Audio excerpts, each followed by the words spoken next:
দিন যত গড়াতে থাকে আন্দোলন ততই জোরালো হতে থাকে। শিক্ষার্থীদের আন্দোলনে উত্তাল হয়ে ওঠে সারা দেশের রাজপথ।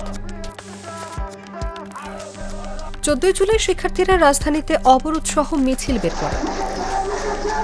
পদযাত্রা কর্মসূচির মধ্য দিয়ে রাষ্ট্রপতির কাছে স্মারকলিপি দিয়ে আন্দোলনকারীরা জাতীয় সংসদে জরুরি অধিবেশন ডেকে সরকারি চাকরির সব গ্রেডের কোটার যৌক্তিক সংস্কারের দাবিতে সরকারকে 24 ঘণ্টার সময় বেঁধে দেন। সন্ধ্যায় গণভবনে এক প্রেস ব্রিফিংয়ে তৎকালীন প্রধানমন্ত্রী শেখ হাসিনা আন্দোলনরত শিক্ষার্থীদের রাজাকারের সন্তান বলে উল্লেখ করে বিতর্কিত মন্তব্য করেন, যা আন্দোলনকে আরও উস্কে দেয়।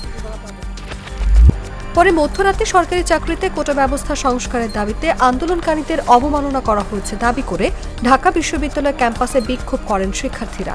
ঢাকা বিশ্ববিদ্যালয়ের সব মহিলা হলের ছাত্রীরা ছাত্রাবাসের গেটে কর্তৃপক্ষের লাগানো তালা ভেঙে বিক্ষোভে যোগ দেয়। রাত 10টা থেকে বিভিন্ন আবাসিক হলে বিক্ষোভের পর মধ্যরাতে শিক্ষার্থীরা জড়ো হয় টিএসসির রাজু ভাস্কর্যে। জমায়েতে শিক্ষার্থীরা চেয়েছিলাম অধিকার, হয়ে গেলাম রাজাকার সহ নানা ধরনের স্লোগান দেন।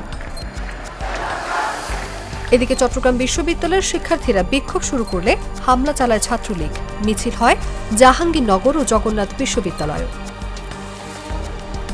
অনুভা বিশ্বাস, জাগো নিউজ।